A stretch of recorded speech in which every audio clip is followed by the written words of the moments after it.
क्या आप जानते हैं कि वैज्ञानिक शोध के जटिल लेखों को कैसे संक्षेप में समझा जाता है?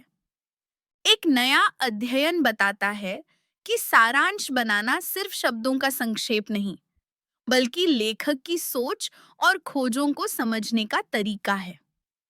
शोध लेख पढ़ते समय सबसे पहले पूरी कहानी को ध्यान से पढ़ना जरूरी होता है। हर मुख्य बिंदु को नोट करना चाहिए ताकि बाद में लेख का सार सही तरीके से प्रस्तुत किया जा सके। क्या आप जानते हैं कि सारांश में लेखक के निष्कर्ष को संक्षिप्त, अरायतित, साफ और प्रभावी ढंग से पेश करना होता है।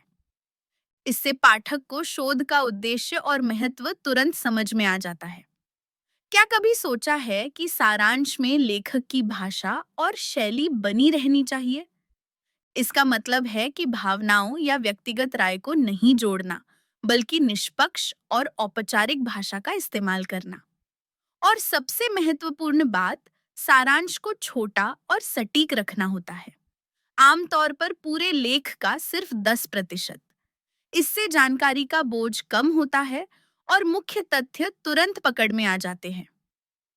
क्या यह तरीका आपको भी लंबे वैज्ञानिक लेखों को समझने में मदद करेगा? इस तरह वैज्ञानिक लेखों का सारांश बनाना एक कला है, जिसमें पढ़ाई, समझ और संक्षिप्तता का सही मेल होता है। अब जब भी आप किसी शोध पत्र को पढ़ें, तो इन बातों को ध्यान में रखकर उसे आसानी से समझ और साझा कर पाएंगे।